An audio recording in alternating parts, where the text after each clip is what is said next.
Senior صحافی اور تجزیہ کار جاوید چودھری کے مطابق وراثت میں اسے 5,18,400 طلائی سکے ملے۔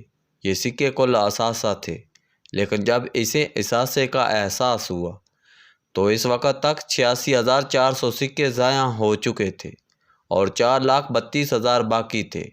اس نے فیصلہ کیا وہ باقی سکے محفوظ رکھے گا، مگر سوال یہ تھا وہ یہ سکے کہاں محفوظ رکھ سکتا ہے۔ مولوی صاحب نے مشورہ دیا اب یہ سکے مسجد کے سین میں دفن کر دیں، یہ محفوظ بھی رہیں گے، یہ آپ کے مرنے کے بعد بھی آپ اور آپ کی آل اولاد کے کام آئیں گے۔ بات اس کے دل کو لگی، اس نے مسجد کے سین میں گڑھا کھودا اور سونے کے 42,200 سکے اس گڑھے میں دبا دیے۔ وہ اس اچھی سرمایہ کاری پر خوش تھا، لیکن یہ خوشی زیادہ دیر قائم نہ رہ سکی۔ وہ چند دن بعد مضطرب ہو گیا۔ محلے کی دوسری مسجدوں اور اماموں نے اسے یقین دلا دیا، تم نے غلط مسجد کا انتخاب کیا، تمہارا سرمایہ ضائع ہو جائے گا، تم اس مسجد کو خیرباد کہو اور باقی سرمایہ ہمارے مدرسے ہماری مسجد میں دفن کر دو، تمہاری دنیا اور آخرت دونوں سنور جائیں گے۔ وہ کنفیوز ہو گیا۔ اس نے اس کنفیوژن میں ایک دن اپنی صندوقچی نکالی اور سر پیٹ لیا۔ اس کی صندوقچی واقعی خالی تھی، اس کے سونے کے 42,200 سکے غائب ہو چکے تھے۔ وہ خالی صندوقچی لے کر بھاگا اور سیدھا بازار چلا گیا۔ اس نے اب باقی سرمایہ بازار کے مہاجنوں کے پاس رکھنے کا فیصلہ کیا۔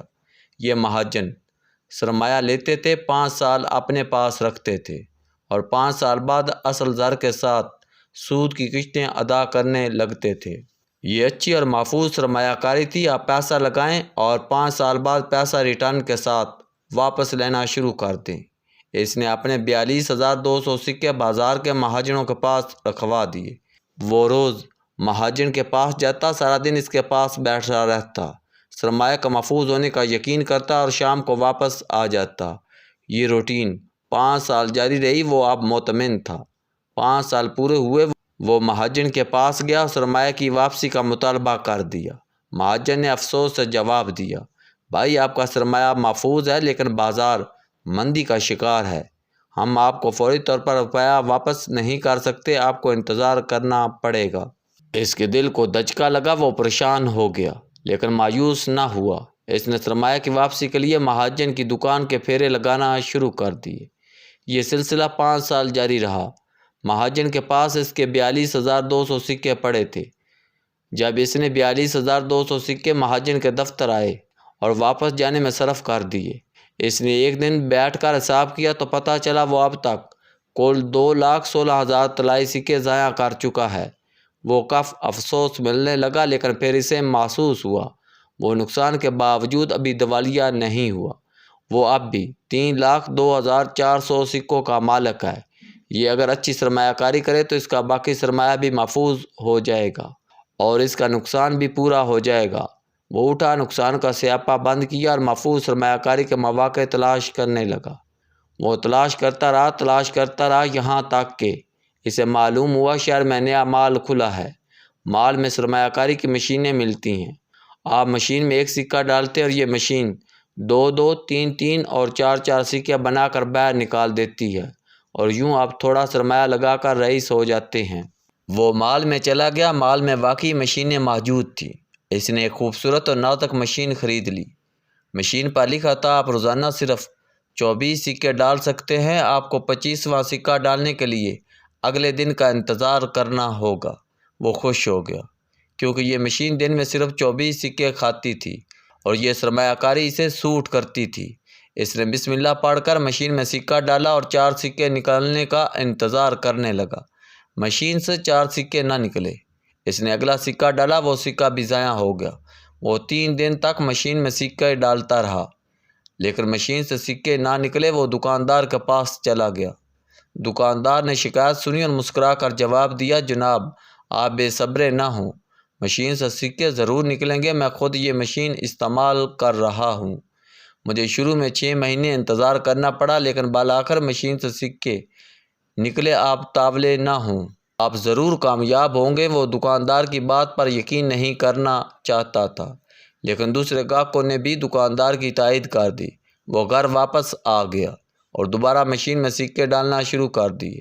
وہ سکے ڈالتا رہا لیکن مشین سے سکے نہ نکلے۔ اس نے ایک دن حساب کیا تو پتہ چلا وہ اب تک مشین میں 86,400 سکے ڈال چکا ہے اور اس کی وراثت اب 2,16,000 سکے رہ گئی ہے۔ وہ سخت پریشان ہو گیا اور مختلف ماہرین سے مشورے کرنے لگا۔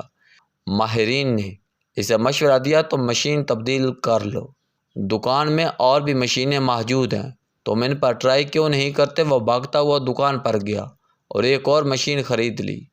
یہ مشین جدید بھی تھی، ہلکی بھی اور گارنٹی یافتہ بھی۔ اس نے لمبا سانس لیا اور نئی مشین میں سکے ڈالنا شروع کر دیے، لیکن نتیجہ وہی نکلا، یہ مشین بھی اس کے سکے کھا گئی۔ وہ تیسری بار دکان پر گیا اور ایک اور مشین خرید لایا۔ وہ اس مشین کے بارے میں بھی مطمئن تھا۔ وہ کیوں مطمئن نہ ہوتا؟ پورا ملک اس مشین کی تعریفیں کر رہا تھا۔ اس نے اس مشین میں بھی سکے ڈالے لیکن شاید اس کی قسمت خراب تھی، یہ مشین بھی اس کے سکے کھا گئی۔ وہ اب شدید مالیاتی بحران کا شکار ہو گیا۔ وہ اب دیوالیہ ہونے کے قریب تھا۔ وہ پریشان تھا۔ پریشانی کے عالم میں سے کسی نے بتایا سرمایہ کاری کا بہترین طریقہ بہرحال مسجد کا سین ہی تھا۔ تم اگر مسجد میں دفن خزانے کے سرانے بیٹھے رہتے تو آج تم سے زیادہ مطمئن اور امیر شخص کوئی نہ ہوتا۔ اس نے کف افسوس ملا اور باقی سکے لے کر دوبارہ مسجد چلا گیا۔ امام صاحب نے دل کھول کر اس کی مذمت کی لیکن پھر اسے سین میں باقی وراثت دفن کرنے کی اجازت دے دی۔ اس نے تھیلی کے سارے سکے مسجد کے سین میں دفن کر دیے۔ اس بار اسے یقین تھا اس کی یہ سرمایہ کاری ضائع نہیں ہوگی، لیکن یہ یقین بھی غلط ثابت ہوا۔ وہ دوبارہ اسی مخمصے کا شکار ہو گیا۔ کیا میں نے درست مسجد کا انتخاب کیا؟ اس کا مخمصہ درست تھا کیونکہ اس کی مسجد کے گرد درجنوں مسجدیں اور تمام مسجدوں سے روزانہ زیادہ منافع کے اعلانات ہوتے تھے۔ لوگ اسے اس کی مسجد کے بارے میں شکوک و شبہات میں بھی مبتلا کرتے رہتے تھے۔ وہ پریشان تھا لیکن اس کے پاس اب کوئی آپشن نہیں تھا۔ وہ اپنا سارا سرمایہ مسجد میں دفن کر چکا تھا، مگر پھر اس نے ایک دن اپنا سرمایہ چیک کرنے کا فیصلہ کیا۔ وہ سین میں گیا، باوڑا اٹھایا، اپنا خزانہ نکالا، صندوقچی کا دروازہ کھولا اور اس کے دل کو خوفناک دھچکا لگا۔ یہ صندوقچی بھی خالی تھی، اس کی ساری وراثت ضائع ہو چکی تھی۔ اس نے صندوقچی باہر رکھی اور گڑھے میں چھلانگ لگا دی۔ وہ مسجد کے سین میں دفن ہو گیا۔